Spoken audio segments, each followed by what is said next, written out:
Une fois votre programme transformé en code G, on va maintenant aller dans Viricot pour le simuler.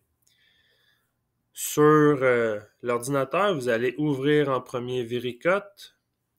Ici, je l'ai déjà ouvert. Et vous allez ouvrir un projet qui est dans le disque partagé, dans le commun élève. Vous avez projet Viricot. Et vous êtes en Mastercam tournage CNC. Vous allez dans ce dossier-là.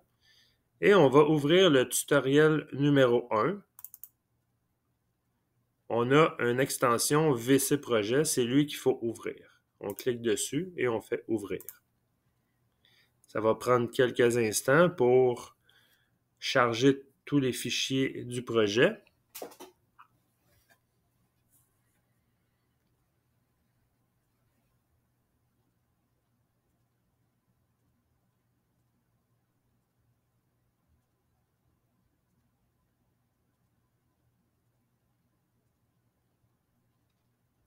Parfait. J'ai deux vues de disponibles. Une vue avec la tourelle Mes outils, la pointe, ma pièce et le mandrin. Et l'autre à droite. À droite, c'est seulement le mandrin et la pièce. Ce que je vais faire dans l'arbre de projet ici, je vais faire le petit plus. J'ai un onglet qui s'appelle Programme CN. C'est ici que je vais intégrer le programme que je viens de transformer en code G. Je double-clique sur Programme CN et je vais pouvoir aller chercher le programme en question. Tout dépendant d'où est-ce que vous l'avez enregistré, vous allez le chercher et vous faites OK. Il y a un avertissement, c'est toujours là, vous faites tout simplement OK. C'est pas dramatique. Et vous pouvez commencer la simulation en faisant le bouton Play. Vous pouvez gérer la vitesse d'exécution ici, en bas à gauche. On voit qu'on a le surfaçage, le dressage qui a été fait, on fait le dégrossissage et ensuite on fait la finition.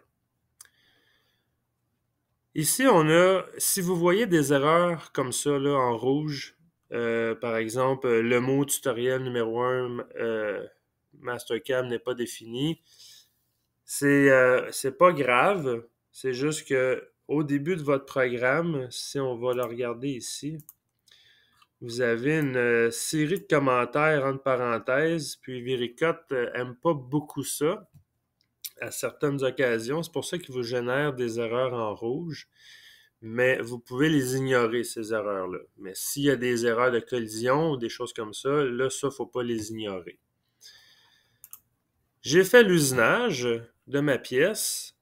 Ça me donne ce résultat-là, mais comment je fais pour confirmer si c'est bon? Parce que là, c'est vous qui avez dessiné la géométrie, c'est vous qui avez décidé des toolpaths, la quantité enlevée, la surépaisseur et tout. Ce que vous allez faire, vous allez dans l'onglet Analyse et vous allez dans l'option Autodiff. L'autodiff, c'est justement en arrière-plan, à la position exacte où est votre pièce usinée. On a mis la pièce parfaite et on va comparer les deux, la pièce usinée versus la pièce parfaite, et ça va vous avertir si vous enlevez trop de matière à quelque part, ça va devenir rouge. Si vous enlevez pas assez de matière, qu'il y a un excès, ça va être en bleu. Tout ce que vous avez à faire, c'est de faire le bouton Comparer. Et dans la pièce, dans la vue de droite, on voit que la pièce est turquoise, n'a pas nécessairement de bleu. Si je tourne ma pièce comme ça ici, là, on voit du bleu, là. C'est sur l'épaulement qui est juste ici. Ça vous dit que vous êtes en excès de matière. Puis je vais vous expliquer ça. Ça non plus, c'est pas dramatique parce qu'en réalité, nous, ce qu'on avait fait dans Mastercam, c'est qu'on avait dégrossi et fini plus loin d'environ 100 millièmes. Sauf que ce que ça a généré, je vais retourner dans Mastercam. Mon outil est venu jusqu'ici et on comprend que le retract, le lead out, on le fait à 45 degrés. Ça veut dire que ça laisse de la matière en surplus ici. Comme je dis, ça ne rend pas la pièce pas bonne. Au contraire, elle est très bonne. C'est juste que le Vericut détecte qu'il y a un surplus de matière parce que la pièce parfaite, on l'a dessinée comme si on avait un épaulement à 90 degrés. Mais là, on va faire l'exercice de modifier le programme parce qu'on a détecté du bleu ou ça peut être du rouge dans votre cas s'il y a du rouge. Ce que je vais faire, je vais fermer l'autodiff, je vais faire Reset. Là, je vais juste remettre les vues au bon endroit. Dans l'onglet Vues, je peux cliquer sur la vue que je vous ai enregistrée, qui est la vue principale. On va tout remettre ça en ordre.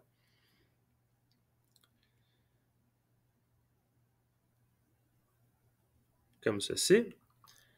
Et ce que vous devez faire, parce que là, on doit retourner dans Mastercam, faire les modifications, reposter le programme et le remettre dans Vericut. Sauf que pour que ça aille bien, qu'il n'y ait pas d'erreur lors du post-processeur, vous devez supprimer le programme dans votre Vericut parce qu'il est encore associé avec le fichier. Puis il va y avoir une erreur si vous ne l'enlevez pas.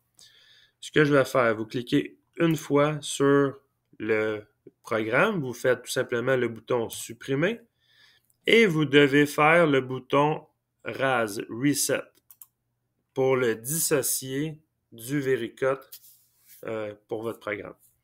Ensuite, je retourne dans Mastercam. Là, ce que je vais faire, c'est une légère modification, mais vous pouvez modifier vos toolpaths dans vos paramètres s'il y a d'autres erreurs. Mais dans mon cas, je veux juste modifier le lead out pour qu'il puisse remonter en ligne droite. Ce que je vais faire, je vais aller dans paramètres de ma finition, parce que c'est la dernière étape là, qui passe par là. Je vais aller dans le lead out, ici. Et au lieu que mon outil fasse un retrack à 45 degrés, je vais lui demander de faire ça à 90 degrés. Je fais OK. Je fais OK encore. Et on voit que mon opération, il y a un X dessus. Je dois régénérer les opérations. Moi, je fais le bouton avec le X. Et on a régénéré. Je resélectionne mes trois opérations. Je vais faire G1 pour le transformer en code G. Je fais OK. Là, je vais écraser le fichier que j'ai déjà généré. Je vais faire enregistrer. Il va me demander, il existe déjà, est-ce que vous voulez le remplacer? On répond oui.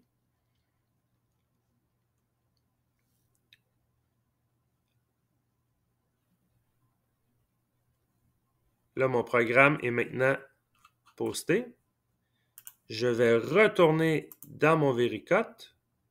Je vais double-cliquer sur Programme CN pour le réintégrer. Alors, je vais aller le chercher.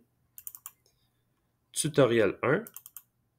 Je réponds OK. Et je fais la simulation.